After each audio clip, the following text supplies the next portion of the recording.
Imagine só, com apenas US$ 10.000, você poderia transformar esse valor em 5 milhões. Não é mágica nem sorte cega. É o resultado de uma estratégia tão simples quanto poderosa, aplicada por um dos maiores investidores que o mundo já conheceu. E o melhor, você pode começar hoje mesmo, sem precisar de computadores sofisticados, algoritmos secretos ou informações privilegiadas. Tudo o que precisa é de algo que já tem: bom senso e disciplina. Esse homem não segue modismos. Ele não se deixa levar pelo frenesi do mercado, pelas promessas de enriquecimento rápido ou pelas previsões mirabolantes dos analistas. Ele olha para o negócio como se estivesse comprando um título do governo. Sabe que se a empresa for sólida, os cupons virão, ano após ano. A diferença é que enquanto um título tem um valor impresso, nos negócios ele precisa estimar esses números. E é aí que a maioria erra. Ele não tenta adivinhar o futuro de empresas tecnológicas que nem seus próprios fundadores sabem para onde vão.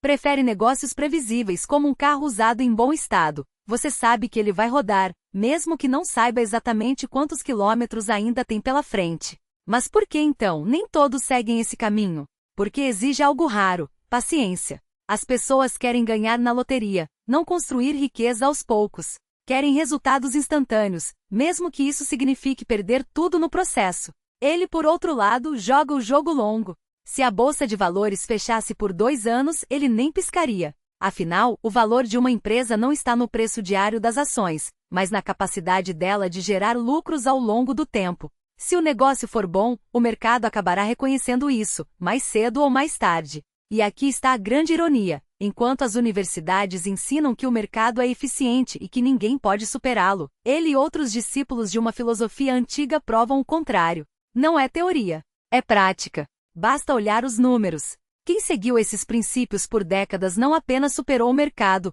mas o fez com uma consistência que desafia qualquer explicação acadêmica. E o mais fascinante? Ele não se importa com o que os outros pensam. Enquanto Wall Street vive de especulação e volatilidade, ele constrói fortunas com a tranquilidade de quem sabe que o tempo está a seu favor. Você já parou para pensar por que algumas empresas são vendidas por uma fração do que realmente valem? Ele viu isso acontecer com o Washington Post. Em meados dos anos 70, o grupo inteiro foi negociado por míseros US$ 80 milhões, quando seus ativos valiam pelo menos 400 milhões. O mercado estava pessimista, desanimado e ninguém enxergava o óbvio. Mas ele enxergou.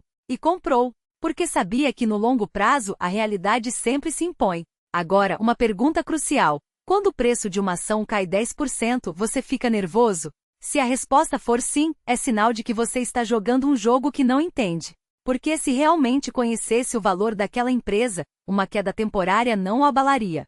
No pôquer, se depois de meia hora você ainda não descobriu quem é o otário da mesa, o problema é você. No mercado, é a mesma lógica. Se você reage emocionalmente às oscilações, está admitindo que não sabe o que está fazendo. A grande verdade é que investir não precisa ser complicado. Não exige genialidade nem acesso a informações secretas. Exige, sim, clareza, foco e a coragem de ir contra a manada. Enquanto todos correm atrás do próximo unicórnio ou da ação do momento, ele continua fazendo o que sempre fez, comprando negócios sólidos, com vantagens competitivas duradouras e esperando. Porque no fim das contas o mercado não é um cassino. É um lugar onde quem pensa como dono, e não como apostador, sai na frente. E você? Está pronto para jogar o jogo certo? Despencar 10%. E você, em vez de entrar em pânico, enxerga uma oportunidade. Porque sabe que o negócio por trás daquela ação continua valendo tanto quanto antes, talvez até mais com o tempo. Então, compra mais. Simples assim. Essa é a lógica que separa os amadores dos verdadeiros investidores. Não é sobre prever o imprevisível, mas sobre ter a disciplina de agir quando os outros perdem a cabeça. O mercado sempre teve seus momentos de loucura. Basta olhar para trás. A bolha dos mares do sul, a febre das tulipas, os crashes dos anos 30. Em 19 de outubro de 1987, o mundo pareceu desabar. Mas quem estava preparado? Quem tinha margem de segurança? Quem entendia que o valor de um negócio não muda da noite para o dia só porque o papel caiu 20%?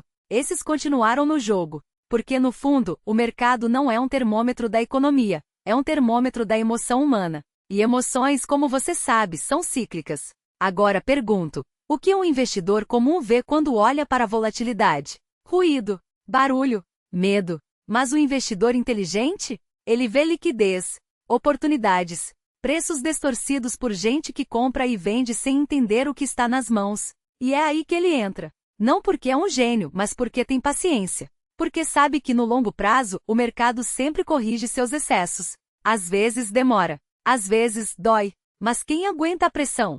Quem não precisa de duas pernas para andar, porque já entendeu que o jogo não é sobre velocidade, mas sobre resistência. E o que é preciso para ser assim? Não é QI estratosférico. Não é acesso a informações privilegiadas. É temperamento. É saber o que você sabe, e mais importante, o que não sabe. É ter a humildade de admitir quando está errado e a coragem de manter o curso quando todos gritam para você desviar. E isso, acredite, não se perde com a idade.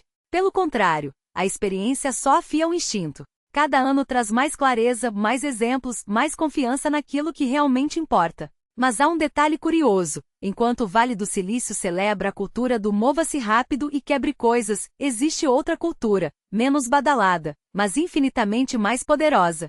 É a cultura do compre bem e segure para sempre. É gostar tanto do negócio que você chega ao escritório de manhã com a mesma empolgação de quem está prestes a abrir um presente. É cercar-se de gente que pensa igual, que não está atrás de atalhos, mas de parcerias duradouras. Gente que enriqueceu com o negócio e continua trabalhando nele porque ama o que faz, não porque precisa do salário. Esses são os sócios ideais. Os outros? Bom, até os MBAs mais brilhantes precisam aprender as regras do jogo, e nem sempre têm paciência para isso. E o que faz o negócio ser realmente bom? Não é tecnologia revolucionária. Não é um produto inovador. É algo mais simples e mais raro. É o poder de uma marca que não pode ser substituída. Pense, você entra em uma farmácia querendo um chocolate Hershey's. Se não tiver, você aceita outro? Ou atravessa a rua até encontrar? É essa a diferença. Um negócio com franquia forte não precisa competir no preço. Não precisa implorar por sua atenção. Ele é desejado. Enquanto isso, aquele refrigerante que você comprou no supermercado, se não for o da marca que você queria, qualquer um serve. Porque no fim é só açúcar e gás. E isso não é um negócio, é uma commodity. Ben Graham falava de ativos tangíveis, máquinas, terrenos, fábricas. Mas o verdadeiro valor está no intangível. Naquilo que não se vê, mas que faz o cliente voltar. Na confiança. Na reputação. No hábito. É por isso que quando todos correm atrás do próximo disruptor, o investidor inteligente continua olhando para o que já funciona. E vai continuar funcionando. Porque no fundo as pessoas não mudam. Elas querem o que conhecem, o que amam, o que não conseguem viver sem. E sobre os excessos? Sobre os jatos corporativos, os privilégios, as contradições? Bom, até os melhores tropeçam. Mas o que importa não é a perfeição, é a consistência. Warren Buffett passou décadas pregando contra os luxos corporativos, até comprar um jato. E daí? Ele admite, ajusta, segue em frente. Porque o que o define não é um erro, mas a capacidade de aprender com ele. E convenhamos, se há alguém que pode se dar ao luxo de um capricho sem perder o foco, é quem passou a vida inteira dizendo não ao supérfluo. Agora sobre heranças. Sobre dar dinheiro aos filhos. Aqui a lógica é ainda mais fria. Buffett compara isso a distribuir cupons de comida vitalícios. Você acha que ajuda? Ou só cria dependência? Que incentivo a incorrer se a linha de chegada já está garantida? Seus filhos o amam. Você os ama. Mas amor não é sinônimo de dinheiro.